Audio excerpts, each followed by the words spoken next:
Hello everybody and welcome along to another edition of the Rebel White Ball. As always, we hope and trust that we find you well as we look forward to another weekend of, I suppose, amazing sport, if you like. As usual, we start with Gaelic games, and this weekend we have the National Football League. The hurling takes a break. You have ladies football, Camogie. They make the Cork Camogie team with David Fitzgerald now on the line will make their league debut. That's a big one, and of course we have post-primary schools Jay also to bring to your attention. There is the under-20 football competition that we'll talk a little bit about later on. As well as that, we have soccer. We have the return of the League of Ireland and the League of Ireland.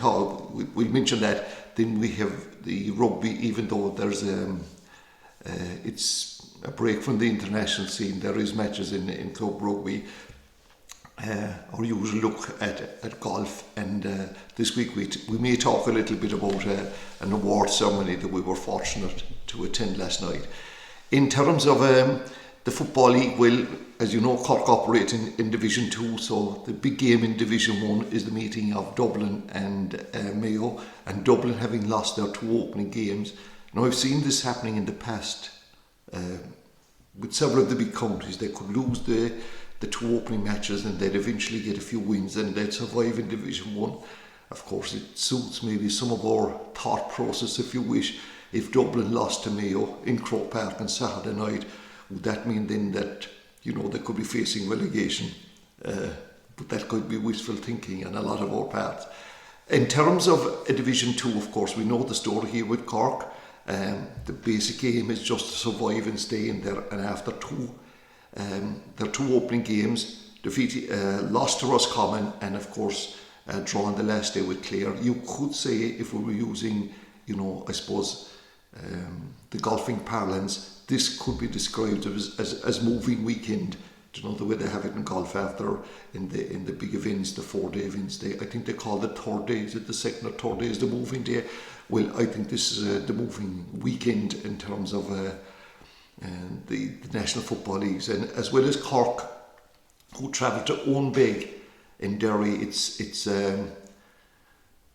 based in Dungiven, and it's the Derry Centre of Excellence, and of course we will notice this happening in several counties now, and I wonder, you know, maybe sometime in the future that there'll be a Cork Centre of Excellence. And I know if we go down that road, you know, you could have all sorts of accusations flying when you think of what money is owed in what money is to be paid back in Páirc Uí Chaoimh. But these centres of excellence, basically what they're made up of is probably 10 pitches at a minimum.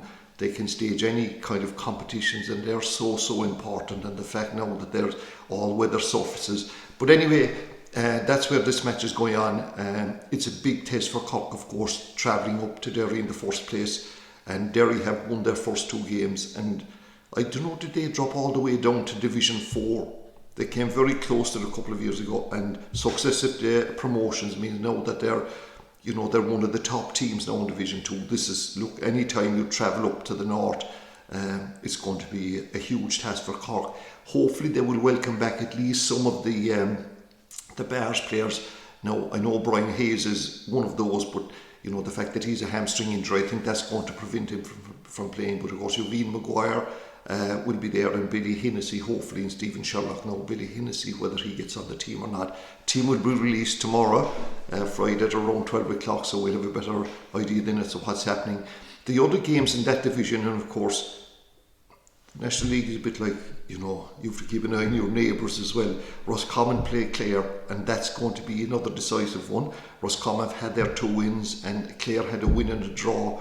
Meath and Down, we have a lot of interest in this one, because both Meath and Down have lost their opening round matches, and you know, it kind of suits if one team or two teams can be defeated all the time from a Cork point of view. So Meath and Down, I think, and that fact that that game is going on in Navan, I would imagine that you'd have to favour Meath there. They need to get their act together.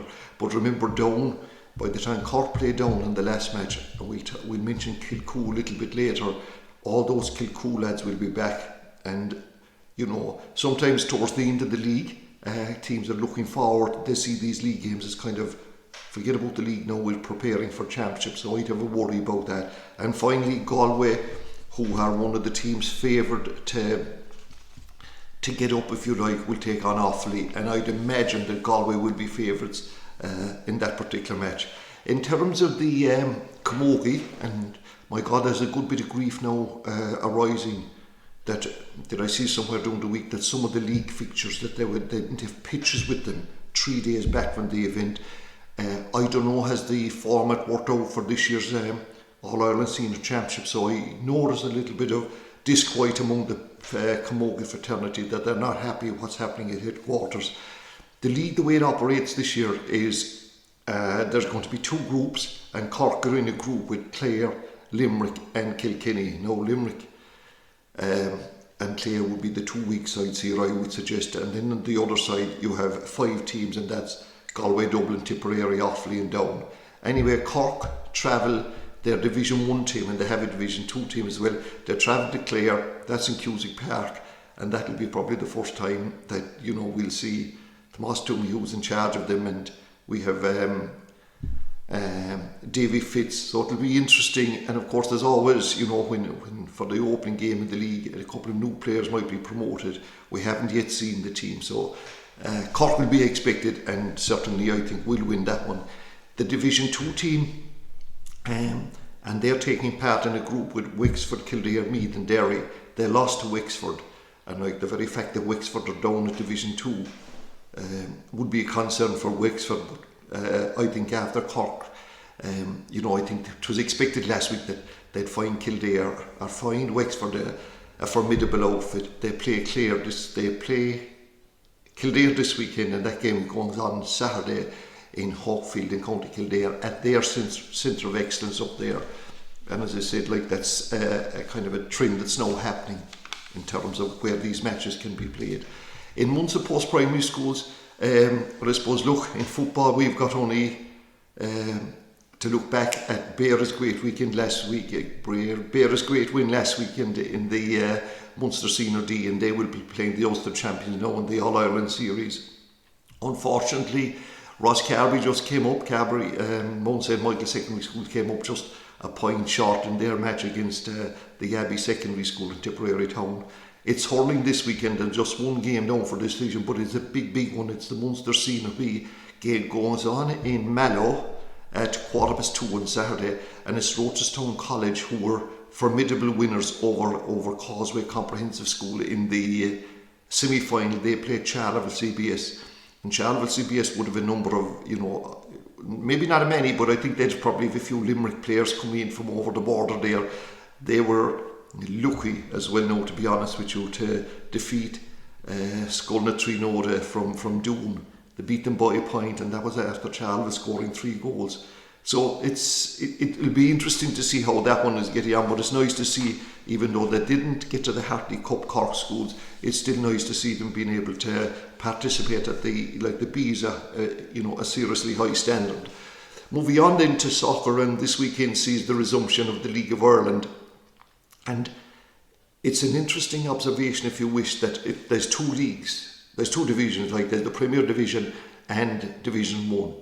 There is no team from the southern part of the country, not the 26 counties, I'm not talking about that, the southern part of the country. If you draw a line basically from Dublin to Galway, nothing south of that in Division 1, in the Premier Division, which is, you know, they're made up of basically the Dublin teams. Then down the northwest you have Sligo, Derry and Finn Harps, and the 2 teams from Louth, Dundalk and Drogheda. Everybody else is in the first division, and there's only 9 teams this year, because there was 10 teams, but there was an amalgamation between, I think it was Cabinteely and Bray, so just 1 team there. And the teams in the first division are, you have the 2 Cork teams, Cork City, Cove Ramblers, then you have Waterford, Wexford, as I mentioned, Bray, you have Athlone, Longford and Galway. Like, Cork City would have to be seen as one of the favourites, maybe with Galway. There's Treaty United in there as well from Limerick, just simply to get out of that division, if we were to be blunt about it. And the Cork City stopped their campaign by travelling to the Carlisle grounds. I think it's in Bray to take on the Bray side. That game goes on Friday night at 7:45, and then on Saturday Cove Ramblers make the long journey to Longford. So it'll be interesting. I noticed that a lot of you will notice that in the League of Ireland, and whether it is the Premier Division or Division 1, the amount of player transfers, like they only get very short contracts, and they are constantly moving clubs, particularly the bigger clubs. I mean, you could win the Premier League, a team could win the Premier League, and 6 of their players could be gone the following morning. So it's that kind of a scenario. The Premier League, obviously, which entertains maybe some of us more than the League of Ireland does, that continues with a number of series games, and they all series matches if you wish. West Ham take on Newcastle United, and of course West Ham will be hoping that their cat problems are behind them. Newcastle, though, the money is now paying off and they're slowly creeping out of the relegation zone. Arsenal, who haven't played for a while, will take on Brentford, and they'll be hoping to keep pushing up for that top 4 spot. Liverpool, after their 2-0 win over Inter Milan last night in the last 16 of the Champions Cup, will be not hoping. They will continue on their winning ways when they play Norwich. Southampton and Everton. The reason I put this is an interesting game is the Southampton have picked up 3 points in recent matches against United and Spurs. Everton had a big win in their last match out against, I think it was Leeds, and with their new manager, it'll be interesting to see how they continue on. And I know that there's a number of Evertonians around this neck of the woods, and Man City, who at this, I think they're maybe 8 or 9 points ahead. They had a big win in the Champions Cup as well. They take on Spurs, who are, what can you say about Spurs? Like, they're doing okay in one sense, but they haven't really performed that well in their last 2 matches. They lost to Wolves, and that certainly should not be within their remit. Chelsea, after winning this famous, what do they call it, World Cup competition last weekend, they take on Crystal Palace, and then on Sunday it's going to be Leeds and Manchester United. And though Man United did win against Brighton during the week and temporarily at least moved them up to 4th spot, they'll have to follow that up with a win against I suppose a Leeds side that is struggling somewhat in terms of injuries and what have you. Moving to rugby, and I know that maybe some people were disappointed with the performance maybe not the performance, the result of the match against France, but like by and large I think Ireland played really well, and the upward trend that continued, that started back in the autumn internationals, is continuing. No doubt, I'm not too sure whether this is fair or not, that they're the World Cup is the thing that keeps coming to play. But anyway, they've no match this weekend. They are playing Italy the next weekend, and they should get over them. And an interesting development I noticed floating around the place is that South Africa, who play in kind of the Southern Hemisphere's championship with Argentina, New Zealand and Australia, it's now been mooted that they could move to the Six Nations with the exclusion of Italy in 2025.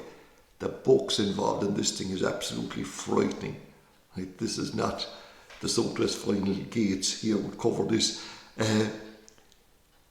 but and Italy would get the bullet. Now, to be honest with you, like, Italy are a bit like Offaly in Division 1 of the hurling league.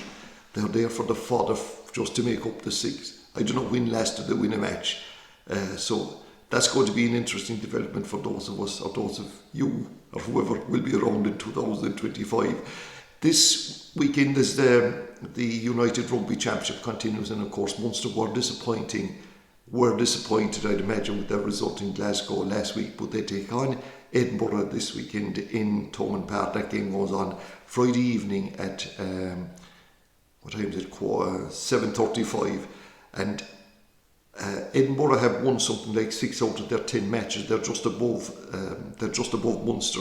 Now, of course, these matches are now played without the international players, but I notice Ireland have released a number of players back to Munster, including Craig Casey, Gavin Coombs and Dave Kilcoyne, and that will definitely strengthen them, so they'll be hoping to get back in action. In golf, we saw I don't know whether some of you saw the Carry On the Phoenix Open last weekend. this is a kind of which is a lunatic of a championship, if you ask me.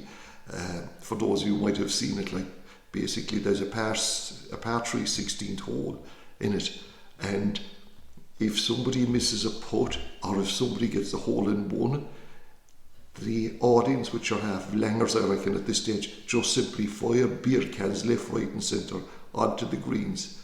Like, I don't know how this thing is allowed to continue, to be frank with you. But anyway, after all of that, the Genesis Invitational goes on this weekend in Los Angeles, and taking part will be Seamus Power and Rory McIlroy, and our own little interest in local golf, if you like, John Murphy from Kinsale. After last weekend, he did make the cut, ended up I think in 44th position. The Challenge Tour that he's on stays in South Africa, I think is the Cape Town Open, and we wish him well on that one. And finally, before we say our goodbyes to you, just a word on the West Cork Sports Award, as I probably mentioned to you before, 24 years in the go, and last night it was decided that there would be a 2021 end of year function. That will probably sometime maybe end of March, start of April. Now, of course, like you would prefer these awards, Vince, to be held earlier in January, but we know that didn't happen. But the two athletes that were on it last night, we had Jane Buckley, a talented athlete that I confessed I hadn't heard anything about her up to about 6 months ago. But she's a Leaving Cert student, and basically when she won the Irish Junior Cross Country, that got a lot of us standing up and paying attention. Then she went along and she got selected on the Irish team, and when she finishes her Leaving Cert, her talents have been recognised by a very prestigious university in America, Providence College in Rhode Island, and she will be heading off out there. This is a tough journey for a young athlete, taking on, going abroad to study, but her resilience and her obvious talents, and of course she has a wonderfully supportive family, member of Lee Vale Athletic Club, so we wish her all the very best of luck. Delighted obviously to have been there last night to recognise her past achievements, if you wish. And the other award that was presented last night was to Tygo Sullivan. I couldn't believe that they had such a young captain down in Courtesy Rovers that led in to that great county championship victory in 2021 when they won the very competitive Premier Intermediate Hurling Championship. Courtesy Rovers now move up to Senior A, and they're in a group, and the groups were released the week before last with Killa, an ever improving Killa side, Blarney with so many Cork players, and Father O'Neill's who will be one of the favourites for the championship. So that's it, my dear friends. Until we meet the next time, mind yourself, mind each other, and take care.